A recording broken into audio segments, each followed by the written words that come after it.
Selamat pagi, perkenalkan nama saya Margareta Salinit SPD, Guru Pendidikan Agama Katolik di SMA Negeri 1 Boleng, Kabupaten Manggarai Barat, sekaligus mahasiswi PPG dalam jabatan Angkatan Pertama di LPTK Sekolah Tinggi Katolik Santo Yakobus Maroke. Hari ini, Kamis 12 Januari tahun 2023, saya melaksanakan ujian kinerja praktek pembelajaran di kelas 11 MIA SMA Negeri 1 Boleng dengan materi pokok tugas gereja membangun persekutuan. Berikut video ujian kinerja dari saya. Selamat menyaksikan. Terima kasih.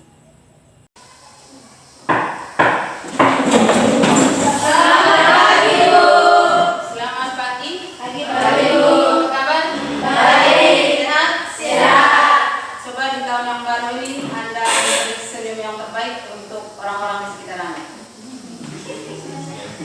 Smile. Oke, silakan dulu.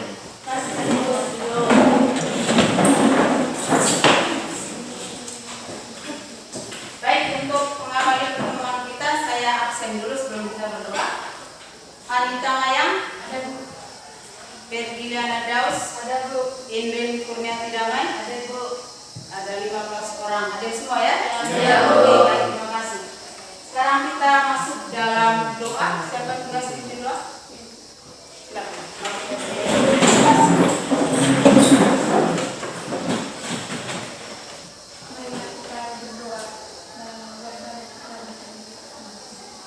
Allah Bapa yang Maha Kasih, kami bersyukur kepada-Mu karena atas penyertaan-Mu kami masih bisa berkumpul dalam kelas ini untuk melaksanakan proses kegiatan belajar.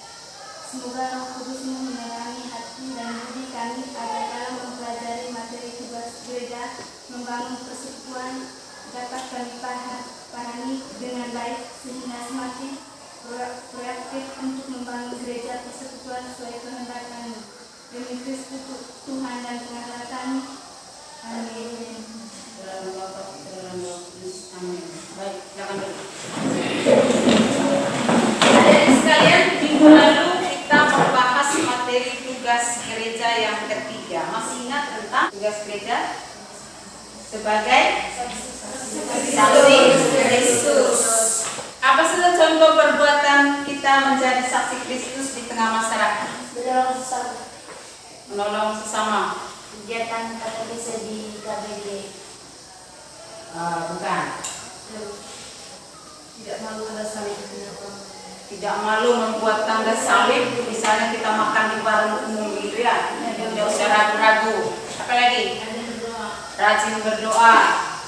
Apa lagi? Menolong sesama yang membutuhkan. Kalau di dalam KBG Anda sering ikut kegiatan. Kegiatan apa saja yang sering Anda lakukan di KBG? Kegiatan kor bersama, doa bersama, katekese, bakti sosial. Ada lagi yang lain? Berbicara, betul? Baik.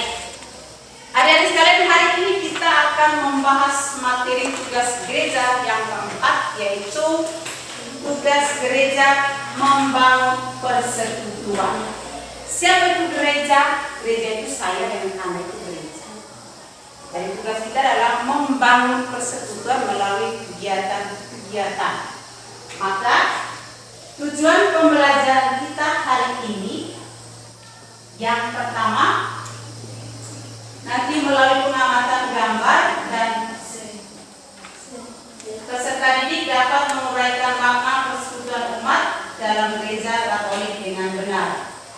Yang kedua, melalui pendalaman kitab suci, peserta didik dapat menimbulkan makna persekutuan menurut kitab para rasul. Akan membuat merencanakan program kerja yang akan Anda lakukan di KBG di tempat Anda tinggal masing-masing.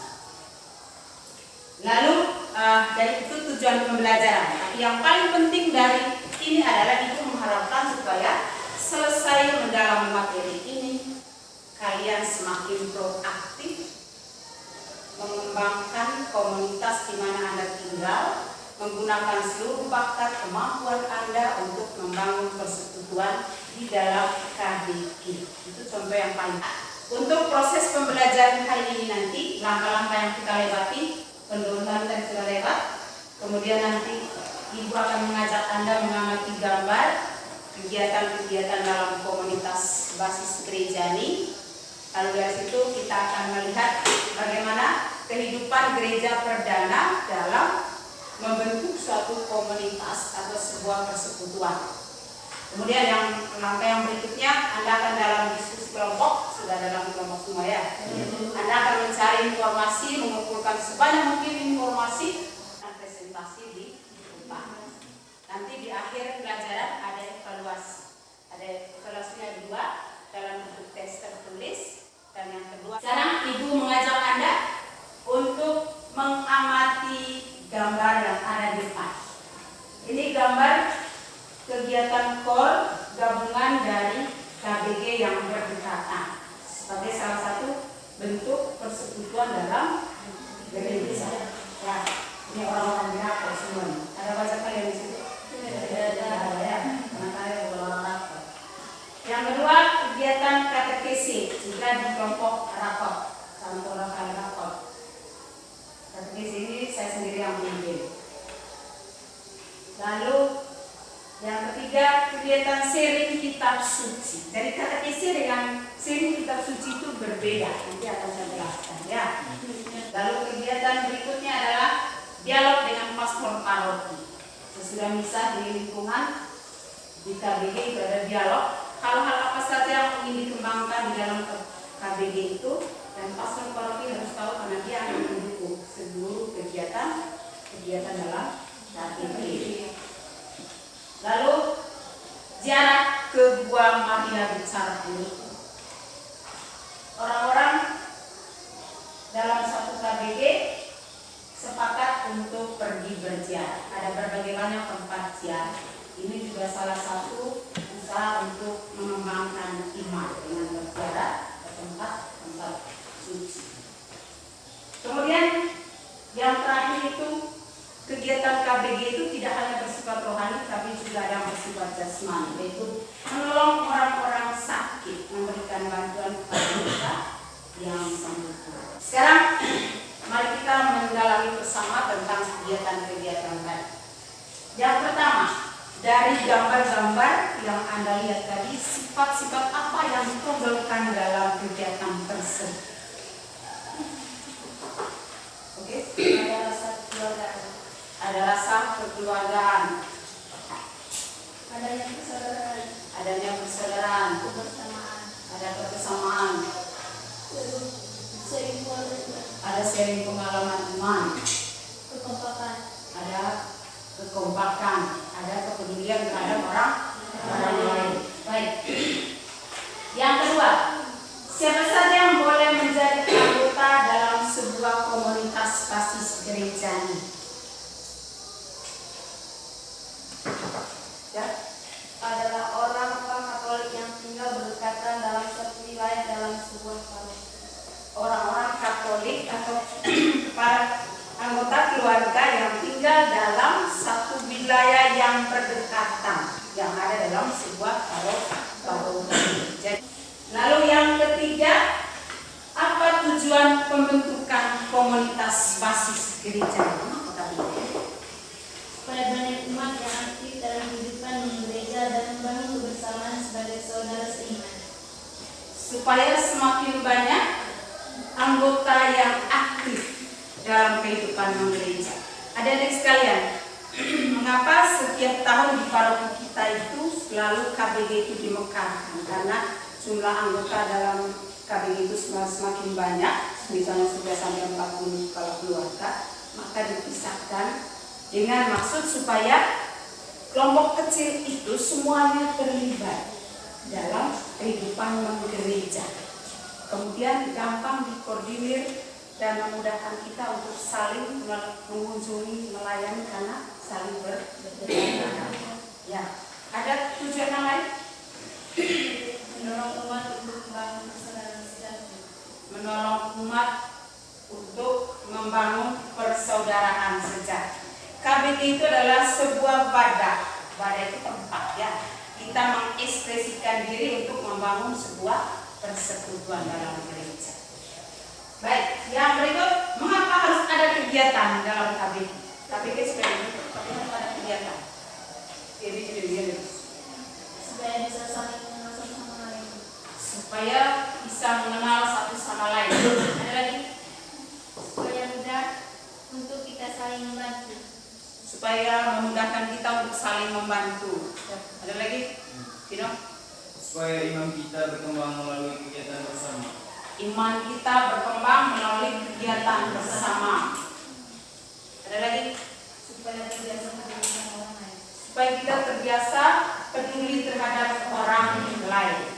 Biasanya kalau kita, kalau saya perhatikan kalau kita ya selesai doa bulan Mei dengan bulan Oktober, biasanya KBG itu mengumpulkan beras dan uang lalu pergi mengunjungi panti asuhan yang ada di Labuan Bajo. Itu adalah salah satu wujud dari kekompakan dalam sebuah KBG.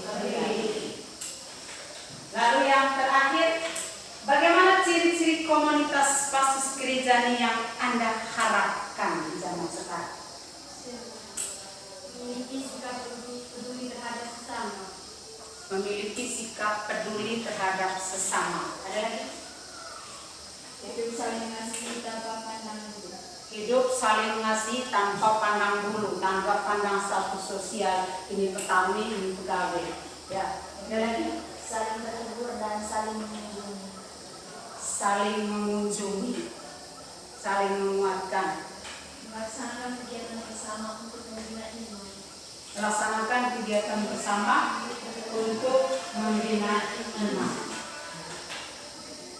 Baik, sampai di sini ada mungkin ada pertanyaan. Kira-kira apa ketika seseorang tidak pernah bergabung dalam kegiatan KBG? Kira-kira apa akibat kalau seseorang tidak pernah terlibat dalam kegiatan KBG? Itu pertanyaan dari Rita. Yang sejauh. Ketika dia sakit dan membutuhkan bantuan, bisa saja orang lain tidak tahu. Oke, ketika orang itu sakit, kalau orang tidak kenal, apakah dia masih hidup itu di dalam rumah itu? Ya, orang tidak akan tahu dan bagaimana orang bisa bantu. Itu yang pertama. Oke, yang lain mungkin. Apakah boleh bergabung di KBG di luar tempat tinggal kita? Pertanyaan lain, apakah boleh bergabung di KBG di luar tempat tinggal? Boleh tidak? Tidak boleh. Tidak boleh. Ya, aturannya tadi kan, jadi komunitas basis gereja ini adalah orang-orang yang tinggal berdekatan dalam suatu wilayah. Mengapa tidak boleh? Karena dalam kegiatan KBG, semua urusan-urusan anggota KBG itu harus melalui ketua kelompok di mana dia tinggal. Misalnya begini, ketika dia mau membaptis anaknya, dia harus lapor ke ketua KBG tempat dia tinggal. Ada di sekalian? Saya mengajak Anda untuk membuka kitab suci. Kita coba melihat bagaimana kehidupan jemaat perdana dalam membangun sebuah komunitas basis. Silakan buka Kisah Para Rasul bab 4 ayat 32 sampai dengan 37. Siapa yang membaca yang saya juga Ani sebentar. Cara hidup jemaat. Adapun kumpulan orang yang telah percaya itu, mereka sehati dan sedia, dan tidak seorang pun yang berkata bahwa suatu dari kepunyaannya adalah miliknya sendiri. Demikian pula dengan Yusuf, yang oleh rasul-rasul disebut Barnabas, artinya anak penghiburan, seorang Lewi dari Siprus. Ia menjual ladang miliknya lalu membawa uangnya itu dan meletakkannya di depan kaki rasul-rasul. Baik, terima kasih Ani. Dari Kisah Para Rasul tadi yang Anda barusan dengar. kira-kira sifat atau sikap yang paling menonjol dari kehidupan jemaat perdana itu apa? Mereka sehati dan sejiwa. Sehati dan sejiwa. Ada lagi saling berbagi. Hidup saling berbagi sehingga tidak ada kelaparan. Ya. Hidup sehati sejiwa itu berarti hampir tidak ada perselisihan atau dendam di dalam. Ya. Karena hidup sehati dan sejiwa, maka dorongan untuk membantu satu sama lain itu sangat tinggi. Karena tidak ada kebencian. Itu yang ditonjolkan oleh jemaat perdana 2000 tahun yang lalu. Sehingga kehidupan mereka itu sangat disukai oleh banyak orang. Nah, sekarang saya ajak untuk masuk dalam kelompok masing-masing dan sudah ada dalam kelompok masing-masing. Saya beri kesempatan untuk mencari informasi sebanyak mungkin. Bisa Anda mencari di buku, kemudian Anda bisa mencari di internet atau di handout yang saya kasih tadi tentang hal-hal berikut. Yang pertama, dari bisa Anda lihat di LKPD yang saya kasih tadi. Apa makna persekutuan dalam gereja? Silakan. Saya kasih waktu 15 menit, ya.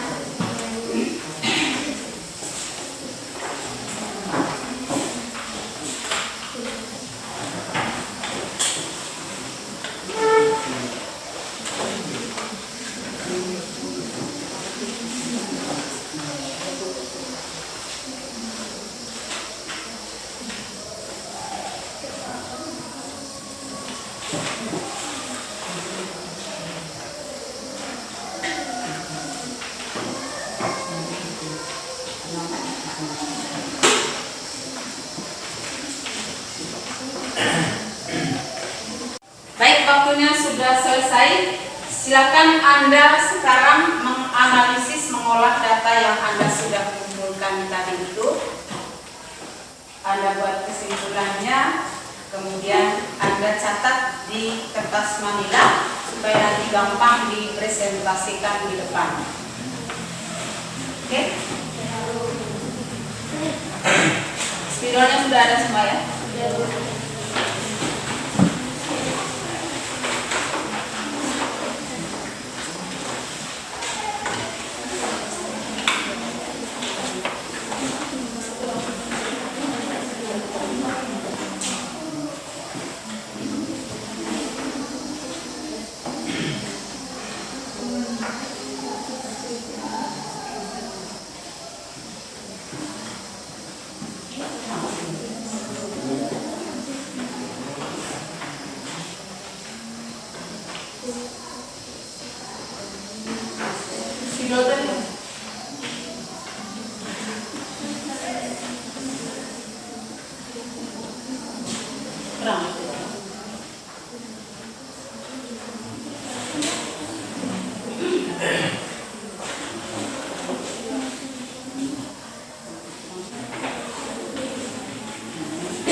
Mari kita dengarkan presentasi dari kelompok 1.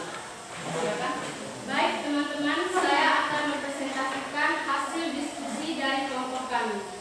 Yang pertama, saya akan membacakan pertanyaan. Uraikanlah makna persekutuan atau koinonia dalam gereja Katolik. Makna persekutuan dalam gereja. Persekutuan dalam gereja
kasih untuk kelompok 1, kita beri tepuk tangan. Selamat pagi kita semua. Pagi. Saya perwakilan dari kelompok 3 akan mempresentasikan diskusi kami. Yang kedua, berikanlah kesimpulan tentang makna persekutuan atau koinonia menurut Kisah Para Rasul bab 4 ayat 32-37. Makna persekutuan berdasarkan teks Kisah Para Rasul bab 4 ayat 32-37 adalah persekutuan untuk saling membantu satu sama lain yang mengalami kekurangan, dan persekutuan yang bertujuan untuk meningkatkan iman dan pengabdian akan Yesus. Yang ketiga, apa kaitan antara persekutuan umat dalam Kisah Para Rasul bab 4 ayat 32-37 dengan kelompok basis gerejani? Hubungan antara persekutuan yang dibangun oleh para rasul dengan komunitas basis gerejani atau KBG adalah yang pertama, bahwa cara hidup yang dibangun oleh jemaat perdana dapat dijadikan contoh bagi kita untuk membangun KBG. Yang kedua, gereja sekarang harus menimba semangat atau spiritualitas kehidupan jemaat perdana dalam membangun sebuah komunitas persekutuan seperti KBG. Baik, itu saja presentasi dari saya. Mungkin dari teman-teman akan ingin bertanya, waktu dan kesempatan saya berikan. Inspirasi apa yang dapat kita tiru dari kehidupan jemaat perdana? Inspirasi yang dapat kita ikuti dari kehidupan jemaat perdana yaitu yang pertama, selalu hidup sehati dan sejiwa serta mencintai kerukunan. Dan yang kedua, menolong sesama anggota yang mengalami kekurangan. Yang ketiga, mengutamakan kepentingan bersama daripada kepentingan pribadi. Baik, terima kasih untuk kelompok 3.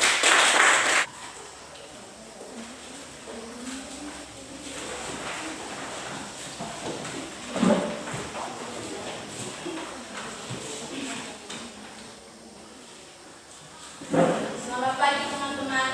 Saya perwakilan dari kelompok 5 akan mempresentasikan hasil kerja dari kelompok kami.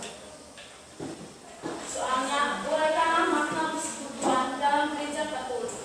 Jawabannya, kumpulan orang-orang yang telah dibaptis dan percaya kepada Kristus sebagai juru selamat.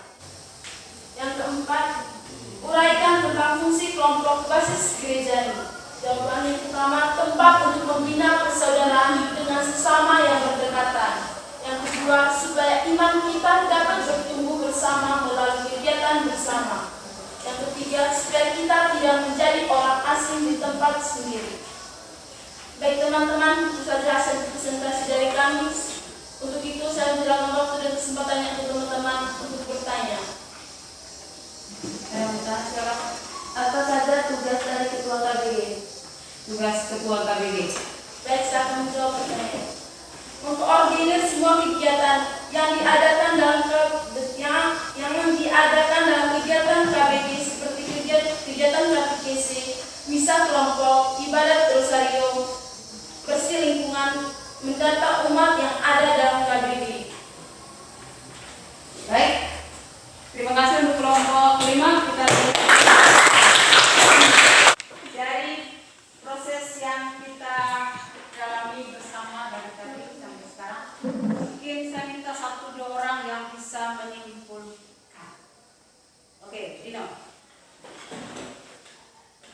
Materi yang dibahas hari ini, saya dapat menyimpulkan bahwa kita yang sudah dibaptis dan sudah menjadi anggota persekutuan gereja harus memiliki sikap proaktif untuk membangun KBG dimanapun kita tinggal, seperti mengikuti misa kelompok, ikut katekesi umat, sering kitab suci, membantu sesama sehingga iman kita semakin berkembang.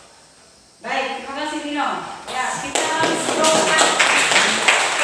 proaktif itu berarti tanpa disuruh. Jangan menunggu dipanggil dulu. Ya, tapi kita harus lebih aktif untuk mengambil bagian dalam semua kegiatan yang ada dalam KBG. Mungkin satu lagi, siapa? Anggi. Saya dapat menyimpulkan bahwa untuk membangun persekutuan dalam gereja, terutama dalam kehidupan KBG, kita harus menimba dan menginspirasi inspirasi dari kehidupan jemaat perdana, yaitu hidup dalam persaudaraan, saling berbagi, hidup dalam penuh cinta kasih dan berkumpul dan selalu berdoa. Oke, baik, Anggi, terima kasih. Untuk membangun sebuah persekutuan di KBG, kita harus menimba inspirasi dari kehidupan jemaat perdana.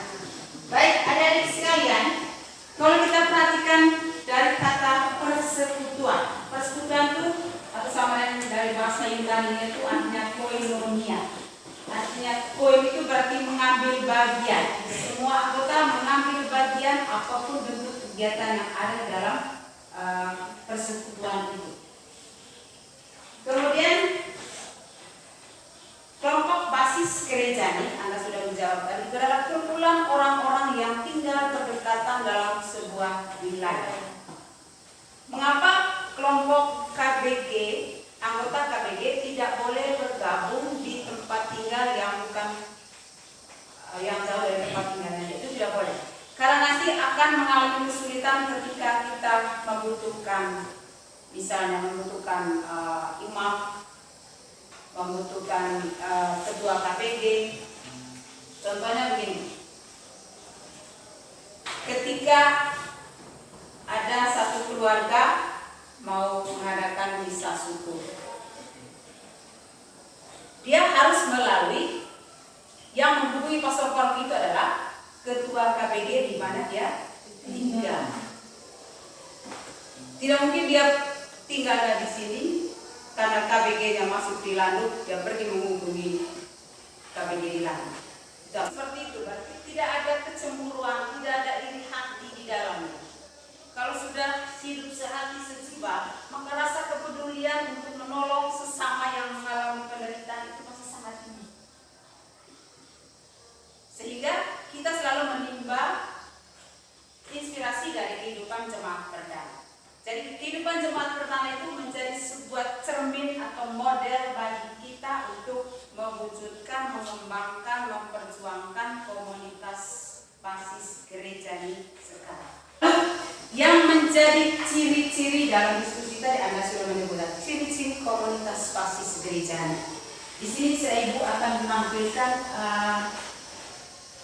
ciri yang paling mendasar dalam kehidupan komunitas basis gereja ini adalah wilayah yang sama, sehingga memudahkan kita untuk menjalin relasi, memudahkan ketua kelompok untuk mengkoordinir segala kegiatan. Yang kedua, ciri yang kedua, sharing kitab suci. Mengapa sharing kitab suci sangat penting dalam kami? Kitab suci itu kan sabdanya Yesus, Yesus yang berbicara. Jadi setiap komunitas itu mengadakan sharing kitab suci. Berarti kita membaca kitab suci, maka saat itu Tuhan menyapa. Lalu ciri yang ketiga itu adalah aksi nyata. Di dalam gambar tadi itu kan atau sering kita buat di KBG ya, kita mengumpulkan beras, mengumpulkan uang, kemudian kita pergi ke panti asuhan membawa bantuan. Atau misalnya kita dalam KBG itu kita sepakat untuk menolong orang yang sedang sakit, untuk merawat orang-orang sakit dan memudah KBG. Nah, aksi nyata ini bukan hanya ditunjukkan untuk sesama Katolik, tidak ya. Jadi seperti Santo Yohanes mengatakan, iman tanpa perbuatan itu adalah mati. Ya, iman tanpa perbuatan itu mati. Lalu yang keempat, terikat dengan paroki. Jadi KBG itu tidak bisa berdiri sendiri ya. Dia selalu terikat dengan paroki. Segala bentuk kegiatan yang ada dalam paroki itu di bawah pengawasan pastor paroki atau dewan pastoral paroki. Jadi karena paroki itu adalah gereja universal yang kelihatan. Kalau gereja universal itu kan dipimpin oleh Bapak Paus, ya. Gereja partikular itu dipimpin oleh uskup, kemudian di bawahnya adalah pastor paroki. Maka seluruh kegiatan kita dalam KBG itu di bawah pengawasan paroki. Saya kasih contoh begini. Misalnya di dalam KBG itu ingin bisa kelompok. Di dalam anggota KBG ada mengusulkan begini, kita cari Romo di Labuan Bajo. Itu tidak boleh. Kalau kita membuat misa, selalu tetap koordinasi dengan pastor paroki. Kalau misalnya pastor paroki berhalangan atau dia mengatakan kamu boleh cari pastor di luar. Nah, pastor di luar itu akan mengiyakan kalau mendapat persetujuan dari pastor paroki. Dia akan mengajak Anda untuk mengerjakan soal tes uraian.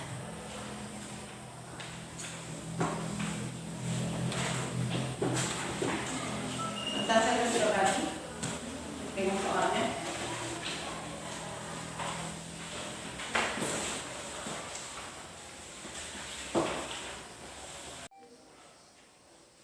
Baik, waktunya sudah selesai. Silakan dikumpulkan kembali. Materi hari ini sangat bermanfaat bagi Anda. Ya. Apakah ada kemauan untuk membangun KBG di tempat Anda tinggal?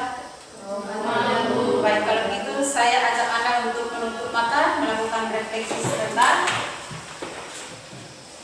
Adik-adik sekalian, silakan Anda merenungkan perjalanan pengalaman Anda selama ini.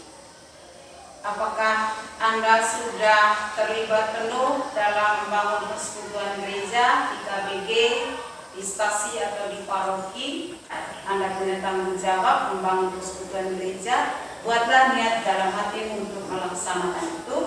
Ketika Anda sudah menemukan, silakan Anda catat di buku tulis Anda untuk Anda kerjakan. Kita tutup pelajaran. Saya mengajak Anda dulu untuk mengisi lembaran penilaian diri. Anda menilai diri, Anda sudah refleksi tadi toh?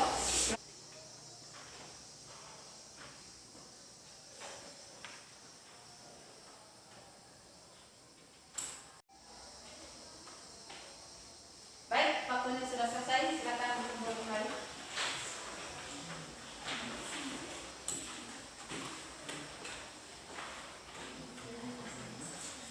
Adik sekalian, yang terakhir Ibu akan memberi tugas. Karena Anda sudah membuat niat tadi, sudah Anda catat. Sekarang Ibu memberi tugas 1 bulan ke depan. Anda melakukan kegiatan di KBG dalam bentuk apa saja. Tidak hanya bersifat yang rohani, tapi juga bersifat jasmani. Lalu Anda membuat refleksi dari kegiatan itu, manfaat bagi Anda dari kegiatan itu. Kegiatan itu yang sudah Anda buat itu nanti harus ditandatangani oleh Ketua KBG. Di mana Anda tinggal, kalau kegiatan itu di KBG, tapi kalau di tingkat stasi berarti tanda tangan oleh Ketua Dewan Stasi. Dan kegiatan itu harus disertai dengan foto. Kalau bisa video, tapi kalau tidak cukup dengan foto. 1 bulan dari sekarang. Bisa mengerti? Ya. Baik, itu saja penyampaian yang terakhir dari saya.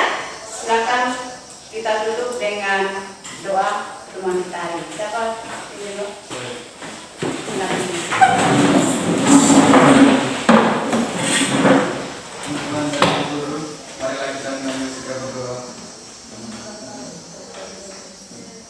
Allah Bapa yang Maha Baik, terima kasih kami panjatkan kepadamu karena Engkau telah menyertai kami semua dalam pembelajaran hari ini. Dalam pembelajaran hari ini, kami telah disadarkan untuk selalu ambil bagian dan membangun persekutuan gereja di KBG kami masing-masing. Demi kemuliaan nama-Mu kini dan sepanjang masa. Amin. Selamat siang, sampai jumpa minggu depan.